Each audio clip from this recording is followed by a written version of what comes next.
नमस्कार, जय हिंद, वंदे मातरम। आप देख रहे हैं बाबा 9।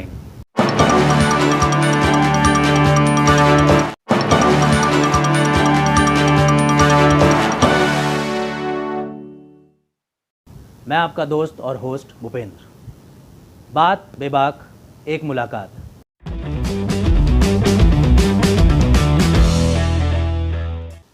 आज हम आपको लिए चलते हैं एक ऐसे समाज सेवी के पास जो कि एक बिजनेसमैन भी है, साथ ही साथ सिख संप्रदाय से वो प्रवक्ता भी हैं। तो आज उनसे हम जानेंगे कि सिख संप्रदाय आखिर है क्या, और साथ ही साथ उनसे जानेंगे मौजूदा जो राजनीति अभी चल रही है उनके क्या विचार हैं उस बारे में। तो आइए जानते हैं मनमोहन सिंह जी से। वाहिगुरु जी का खालसा, वाहिगुरु जी की फतेह, वंदे मातरम, जय भारत। इस देश के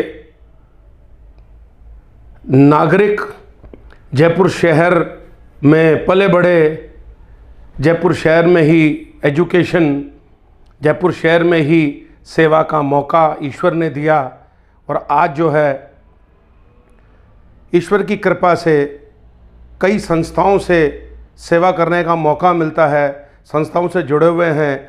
मैं राजस्थान सिख समाज को भी प्रतिनिधित्व करता हूँ, रायापुर गुरुद्वारा साहब की कमेटी का मेंबर भी हूँ, और भी जो समाज हैं उनसे जुड़ा हुआ हूँ। क्यों कि हमारे जो पहले गुरु थे गुरु नानक, उन्होंने एक ही बात कही थी कि मानस की जात सब है, एके पहचान वो। उनका अर्थ था कि किसी भी मानव में भेदभाव नहीं करना, किसी जात बिरादरी से भेदभाव नहीं करना। अगर आप कहीं हैं और आपको अगर किसी की मदद करनी पड़ती है, चाहे वो किसी जाति का हो, किसी वर्ग का हो, किसी समाज का हो, कोई फर्क नहीं पड़ता। ये ईश्वरीय सेवा है।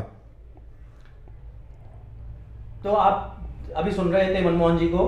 अब आगे हम बात करते हैं कि मनमोहन जी, मैं आपसे एक चीज़ पूछना चाहूँगा कि सिख समाज से आप ताल्लुक़ रखते हैं, तो सिख समाज को वैसे तो पूरी दुनिया जानती है, सिख समाज के बारे में हर इंसान अपनी अपनी तरफ से विचारधारा रखता है, लेकिन आपकी तरह से, आपके नज़रिए से सिख समाज के बारे में एक बार आप बताएंगे कि हमारी जनता को कि सिख समाज आखिर में है क्या? देखिए, सिख समाज जो है एक वो समुदाय है जबकि मात्र भारत की पॉपुलेशन का 2 या 2.5% है, लेकिन आप देखेंगे कि जो कंट्रीब्यूशन होता है सिख समाज का, चाहे वो कोरोना हो, चाहे कहीं प्रलय आई हो, चाहे कहीं बाढ़ आई हो, आप देखेंगे खालसा एड नाम से एक संस्था है, सिख संस्था, जो सब जगह, चाहे वो सूडान हो, नेपाल हो, सब जगह प्रमुखता से पहुंचती है। सरकार वहाँ नहीं पहुंचती, लेकिन हम पहुंचते हैं। और मैं आपको एक बात बता देता हूं कि जब 1962 में चीन ने भारत पर अटैक किया था, उस टाइम के तत्कालीन प्रधानमंत्री श्रीमान जवाहरलाल नेहरू साहब ने अनाउंस किया था कि भाई हमें अब संसाधनों की ज़रूरत है। उस टाइम पे तकरीबन 257 किलो सोना इकट्ठा हुआ था, और बड़े आश्चर्य की बात यह है कि 252 किलो सोना सिर्फ और सिर्फ पंजाब ने दान किया था। बाकी पूरे भारतवर्ष से मात्र 4-4.5 किलो सोना इकट्ठा हुआ था। तो ये है सिख समाज। सिख समाज कभी जात बिरादरी वर्ग का भेद नहीं करता, जहाँ जरूरत होती है वहाँ तत्पर तटस्थता से खड़ा रहता है।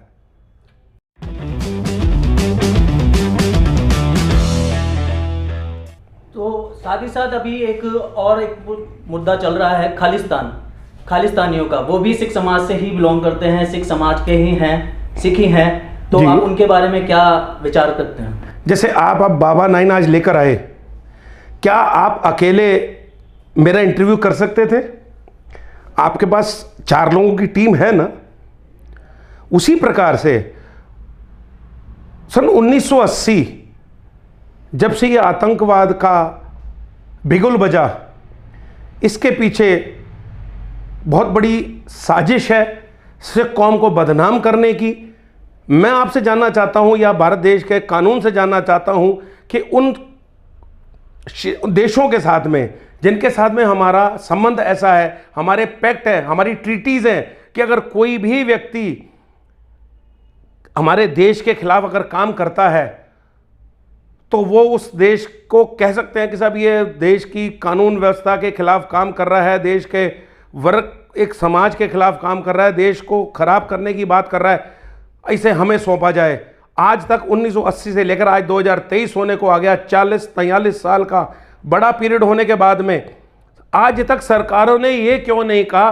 क्योंकि उस टाइम पे जगजीत सिंह था जिसने ये खालिस्तान की बात उठाई, और आज के वक्त में गुरपतवंत सिंह पन्नू नाम का एक शख्स है जो अकेला शख्स है, तब भी एक अकेला था, आज भी एक अकेला है। आप मुझे बता दीजिए कि भारतवर्ष में क्या किसी सिख ने, इवन अगर अपन बात करें संत जरनैल सिंह भिंडरावाले जी की, उनके मुंह से भी कभी ये नहीं लगा कि मुझे खालिस्तान चाहिए।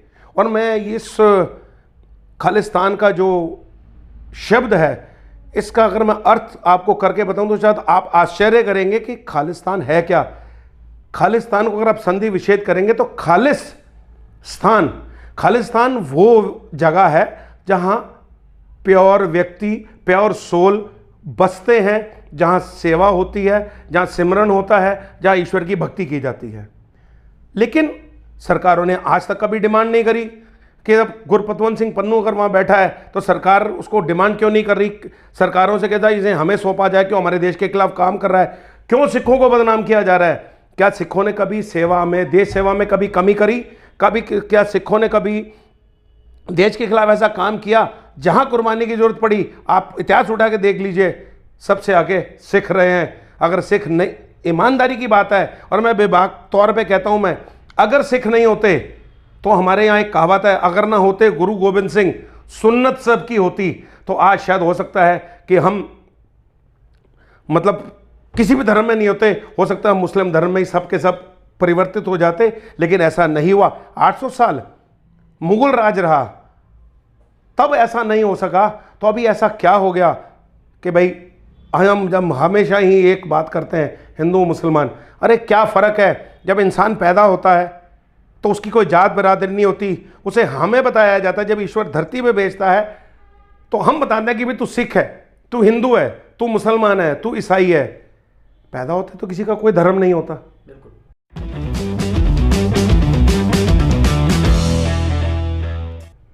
तो फिर ये आज ये राजनीतिक षड्यंत्र है, मैं इनका खंडन करता हूं कि ये बंद होने चाहिए, और देश में एकता अखंडता का मूल स्वभाव जो है इस देश का वो रहना चाहिए। चलिए सर, अब आगे मैं आपसे पूछना चाहूँगा और जानना चाहूँगा कि आज जो माहौल चल रहा है पूरे देश में, अभी सब जगह चुनावों का माहौल चल रहा है, 5 स्टेटों में विधानसभा के चुनाव, और उसके बाद हमारे देश का बहुत बड़ा चुनाव, लोकसभा चुनाव, जो हमारे देश के मुखिया को हम चुनते हैं। तो राजनीतिक के बारे में आपकी क्या सोच है और आपके क्या विचार हैं? आप किस तरीके से राजनीति को लेते हैं और किस तरह से राजनीति को महसूस करते हैं? थोड़ा हमारी जनता को आप बताएंगे।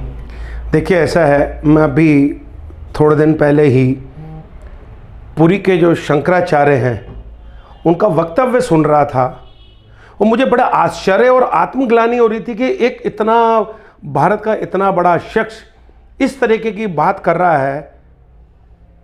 उनके जो लफ्ज़ थे, मतलब मेरे शरीर में वो लफ्ज़ बोलते ही सिरहन दौड़ उठती है कि ऐसा एक हमारे जो 80% वर्ग के लोग हैं उनका प्रतिनिधित्व करने वाले, और ऐसे स्थान पे बैठे हैं जहां उनकी बहुत इज्जत है, हम भी करते हैं।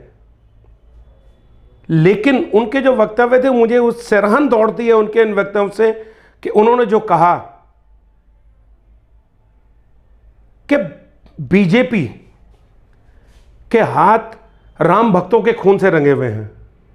अब इन्होंने किस संदर्भ में कहा ये मुझे नहीं मालूम, लेकिन मैं अभी भी अगर मेरे आप देखेंगे तो मेरे रोंगटे खड़े हो रहे हैं ये बात सुन के। तो हमारे जो देश की राजनीति है वो किस तरफ जा रही है। और आप ये देखिए कि अगर अपन बात करते हैं कि आज ये हाथ है, अगर मैं एक उंगली से काम करूंगा तो शायद वो नहीं कर पाऊंगा, मुझे तकलीफ होगी, लेकिन अगर ये मुट्ठी बंद होगी तो मैं एक मजबूत तरीके से काम कर पाऊंगा। उसी प्रकार से देश के अंदर एकजुटता और धर्म और द्वेष की राजनीति को छोड़कर अगर एक प्लेटफॉर्म पे आके अगर हम लोग सब हों साथ में, तो इस देश की तरक्की को कोई नहीं रोक सकता। देखिए, पार्टी कोई बुरी नहीं है, पार्टी कोई अच्छी नहीं है। जिस प्रकार का वक्त होता है, जिस प्रकार का माहौल होता है, सरकारें वैसा काम करती हैं।